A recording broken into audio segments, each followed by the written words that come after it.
नमस्कार students. Important MCQs के एक और वीडियो में आप सभी का स्वागत है। इस सेट में भी हम 15 एमसीक्यूज सॉल्व करेंगे। ये एमसीक्यूज आपके आने वाले हर एग्जाम के लिए इम्पोर्टेंट हैं, चाहे वो टीजीटी पीजीटी का एग्जाम हो या फिर सीयू सेट या फिर यूजीसी नेट। इन सभी एग्जाम्स के लिए ही ये क्वेश्चंस इम्पोर्टेंट हैं। और अगर आपने अभी तक हमारे पुराने वीडियोस नहीं देखे हैं तो उनकी लिंक आपको ऊपर आई बटन में मिल जाएगी। उस लिंक को चेकआउट जरूर करें। अगर आप हमारे चैनल पर नए हैं तो हमारे चैनल को सब्सक्राइब करें और बेल आइकन क्लिक करना ना भूलें, ताकि हमारी हर आने वाली वीडियो की नोटिफिकेशन आपको सबसे पहले मिल सके। वीडियो को अंत तक जरूर देखें और वीडियो को ज़्यादा से ज़्यादा शेयर करें। चलिए दोस्तों, वीडियो को शुरू करते हैं। Question number 86, through which of the following obesity can not be assessed. तो इनमें से किसके द्वारा ओबेसिटी को असेस नहीं किया जा सकता? तो इसके ऑप्शन है body mass index, wonder index, bio impedance assessment या फिर ओबेस मीटर। तो इसका आंसर यहाँ पर सही है, option D obese meter. Obesity को ओबेस मीटर के द्वारा असेस नहीं किया जाता। Next, which of the following is a motor related physical fitness component. तो इनमें से कौन सा component motor related physical fitness component है? तो इसके ऑप्शन है बॉडी कंपोजिशन, फ्लेक्सिबिलिटी, कोऑर्डिनेशन या फिर स्ट्रेंथ। तो इसका सही आंसर है option C, coordination. Motor related physical fitness components में कोऑर्डिनेशन होता है। इसके अलावा ये जो तीनों हैं, बॉडी, फ्लेक्सिबिलिटी और स्ट्रेंथ, ये तीनों ही हेल्थ रिलेटेड फिजिकल फिटनेस के कंपोनेंट हैं। तो इसका सही आंसर क्या हो जाएगा? इसका सही आंसर हो जाएगा option C, motor related physical fitness component कौन है? Coordination. Next, the instinct factor that may cause injury to the athlete's body are. वो कौन से फैक्टर हैं जिसके द्वारा एथलीट की बॉडी में इंजरी होती है? तो इसके ऑप्शन है muscle imbalance, poor preparation, poor technique या ऑल ऑफ द अबव। तो इसका सही आंसर है option D, all of the above. Muscle imbalance, poor preparation और पुअर टेक्निक, इन तीनों की वजह से ही इंजरी होती है। तो इसका सही आंसर होगा option D. Next, a communicable disease that is spread from one person to another through ways such as। तो कम्युनिकेबल डिसीज जो होती हैं वो एक पर्सन से दूसरे पर्सन में कैसे स्प्रेड होती हैं, यानी कैसे फैलती हैं? तो इसके ऑप्शन है contact with blood and bloody fluids, breathing in airborne, being bitten by an insect या ऑल ऑफ द अबव। तो इसका सही आंसर है option D, all of the above. इन तीनों ही मेथड से कम्युनिकेबल डिजीज फैलती हैं। तो इसका सही आंसर होगा option D.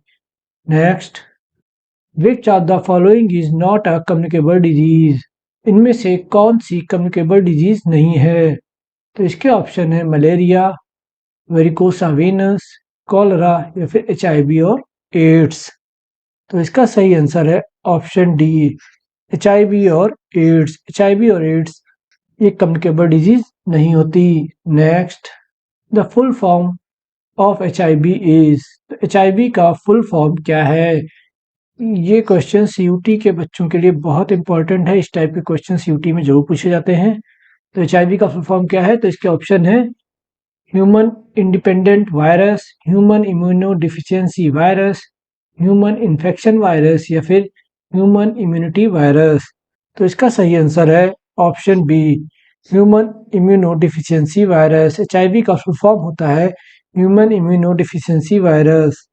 Next, termination of all transmission of infections by extermination of the infectious agent is known as. तो इसके ऑप्शन है एलिमिनेशन, कंट्रोल, इरेडिकेशन या ऑल ऑफ द अबव। जो भी इन्फेक्शन हो जाता है उसको कैसे रिमूव किया जाता है? तो इसका सही आंसर है eradication, option C. Next, which of the following are not the symptoms और साइन ऑफ HIV या एड्स। तो इनमें से कौन से सिम्टम्स HIV और एड्स के सिम्टम्स नहीं है? तो इसके ऑप्शन है swollen lymph node, lymph nodes में स्वेलिंग, वेट लॉस, स्पॉन्डिलिटिस या फिर फटीग यानी थकान। तो इसका सही आंसर है ऑप्शन सी, स्पॉन्डिलिटिस। ये HIV का सिम्टम नहीं है। ओके, बाकी लिम्फ नोड्स में स्वेलिंग, वेट लॉस और फटीग यानी थकान रहना, ये तीनों ही HIV और एड्स के सिम्टम्स हैं। Next, hepatitis B is a contagious disease that results in. Hepatitis B की वजह से इफेक्ट कहाँ पे होता है हमारे बॉडी में? तो इसके ऑप्शन है लीवर इन्फेक्शन, HIV या एड्स, एयरबोर्न वायरस या फिर मलेरिया। तो इसका सही आंसर है option A, liver infection. Hepatitis B liver पर डायरेक्ट इफेक्ट करता है। Next, symptoms of acute hepatitis B virus infection are. Acute hepatitis B virus के इन्फेक्शन के सिम्टम्स कौन कौन से हैं? तो इसके ऑप्शन हैं जॉन्डिस, नोसिस, डायरिया या ऑल ऑफ द अबव। तो इसका सही आंसर है option D, all of the above. ये तीनों ही जॉन्डिस, नोसिया एंड डायरिया, ये तीनों ही एक्यूट हेपेटाइटिस बी वायरस के सिम्टम्स हैं। Next, which of the following is considered as a life long infection. इनमें से कौन सा इन्फेक्शन लाइफ लॉन्ग यानी जीवन पर्यंत या बहुत लंबे समय तक रहता है? तो इसके ऑप्शन है डेंगू, कॉलरा, हेपेटाइटिस सी या फिर मलेरिया। तो इसका सही आंसर है option C, hepatitis C. Hepatitis C एक लाइफ लॉन्ग बीमारी है। नेक्स्ट, ट्यूबरकुलोसिस यानी TB is a communicable disease that is caused by bacteria germs that attack the। तो TB जो कि एक कम्युनिकेबल डिजीज है, इसका बैक्टीरिया कहाँ पर अटैक करता है? तो इसके ऑप्शन है लंग, हार्ट, इंटेस्टाइन या फिर नेक। तो TB का जो बैक्टीरिया होता है वो लंग्स यानी हमारे फेफड़ों पर अटैक करता है। TB लंग्स की बीमारी होती है, इससे हमें सांस लेने में दिक्कत होती है। नेक्स्ट, ट्यूबरकुलोसिस यानी TB is not spread by the following veg. तो इनमें से किसके द्वारा TB फैलती नहीं है? तो इसके ऑप्शन है टचिंग बेड लाइन्स और toilet seats, shaking someone's hand, sharing food और ड्रिंक्स या ऑल ऑफ द अबव। तो इसका सही आंसर है option D, all of the above. Bed lines और टॉयलेट सीट टच करने से, किसी से हाथ मिलाने से और उसके साथ खाना खाने से, इन तीनों से ही TB यानी ट्यूबरकुलोसिस नहीं फैलता है। Next, calisthenics can improve. तो कैलिस्थेनिक्स एक्सरसाइज क्या इम्प्रूव करती हैं? तो इसके ऑप्शन है endurance, muscular endurance, cardio muscular endurance या ऑल ऑफ द अबव। तो इसका सही आंसर है option D, all of the above. Calisthenic exercises से हम इंडोरेंस, मस्कुलर इंडोरेंस और कार्डियो मस्कुलर इंडोरेंस तीनों ही चीज़ों को डेवलप कर सकते हैं। Next, which of the physical fitness principles suggest that regularity and consistency of physical activity are important determinants of both fitness maintenance and continued improvement?